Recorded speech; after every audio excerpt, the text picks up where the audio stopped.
లక్ష్మి గారు, సో మీరు చాలా సోషల్ వర్క్స్ చేస్తూ ఉంటారు. రీసెంట్గా నేను ఒక అమన్ వేదిక అని చెప్పేసి ఒక ఆర్ఫనేజ్ హోమ్కి వెళ్ళాను. సో వెళ్తే అక్కడ నాకు చెప్పారు, గవర్నమెంట్ కన్నా ముందే సమ్ వాష్రూమ్స్కి ప్రాబ్లం ఉంది ఇట్లా అంటే లక్ష్మి గారు ఫస్ట్ రెస్పాండ్ అయ్యి మాకు ఇవన్నీ చేశారు, వాష్రూమ్స్ ఇవన్నీ కావాలి అంటే అన్నీ హెల్ప్ చేశారు అని చెప్పారు. సో అసలు అంతకుముందు మోహన్ బాబు గారు కూడా ఒక ఇంటర్వ్యూలో మాట్లాడుతూ తను ఎంత టఫ్ అయినా సరే ఎందుకు నీకు ఇవన్నీ అన్నా కూడా తన సోషల్ వర్క్స్ ఇవన్నీ చేస్తూ ఉంటారు అన్నారు. ఫస్ట్ అసలు ఎక్కడి నుంచి స్టార్ట్ అయింది ఈ సోషల్ వర్క్ చేయాలి అనే థాట్? ఎవరైనా వచ్చినప్పుడు మీ దగ్గరికి టీచ్ ఫర్ కానీ ఇలా చాలా చేస్తూ ఉంటారు. అసలు ఫస్ట్ మీకు ఎక్కడి నుంచి స్టార్ట్ అయింది థాట్ చేయాలనేది?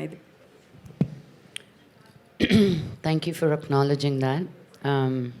I don't use every platform to talk about it. First influence ante nanne. మేము మెడ్రాస్లో ఉన్నప్పుడు డాడీ మోదుగులపాలెం ఊరు, నెల్లూరు, నాయుడుపేట కానీ దగ్గరే 3.5 అవర్స్లో వచ్చేసేవాళ్ళు. సో మా ఇంటికి వచ్చిన వాళ్ళు ఒక పూట 2 పూటలకు వచ్చేవాళ్ళు కాదు, 2 నెలలు 3 నెలలు వచ్చి ఉండేటోళ్ళు.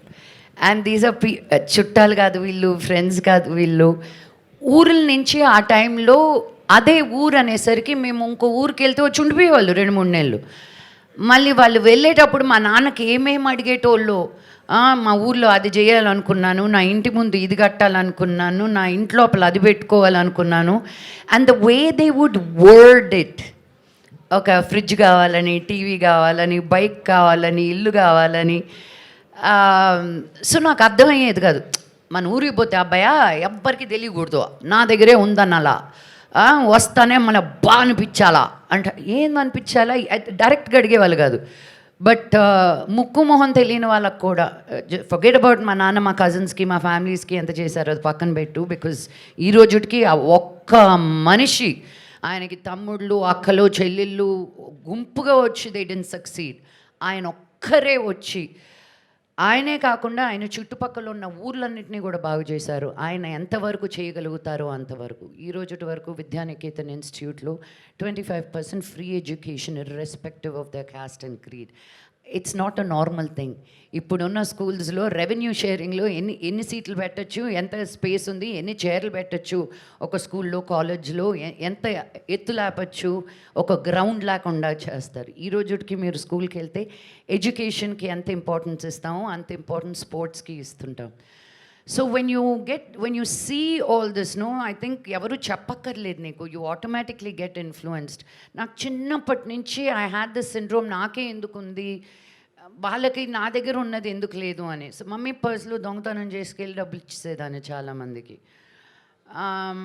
నాకు అది తప్పు అని తెలిసేది కాదు, నా దగ్గర ఉన్నది నేను ఇస్తున్నాను, రైట్. మమ్మీకి తెలిస్తే నాకు డబ్బులు పడతాయని తప్పని కాదు. And then I realized మనకి, and then more social work I did, స్కూల్లో తీసుకున్నా, కాలేజ్లో తీసుకున్నా, స్లమ్స్కి వెళ్ళి పనిచేసేటప్పుడు, వాళ్ళు అన్నం పెట్టుకొని ఈగలు వాళ్తున్న అన్నం తినేటప్పుడు, వాళ్ళు అక్కడే బాత్రూమ్కి వెళ్ళి అక్కడే పడుకునేటప్పుడు నాకు అర్థమయ్యేది కాదు, మనమేనా ఈ ప్రపంచమేనా అని. So when I think in my 10th standard I decided, నా వల్ల ఏదైతే ఈరోజు నేను ఏం చేయగలుగుతాను ఎవరికైనా సరే. So every single day I do something. And ఇలా పేపర్లో వచ్చేది ఇవన్నీ, it is not even the tip of the iceberg. మనకు అన్నీ పనిచేసేటప్పుడు మన మైండ్, మన చేతులు, మన కాళ్ళు, it is your innate responsibility as a human being.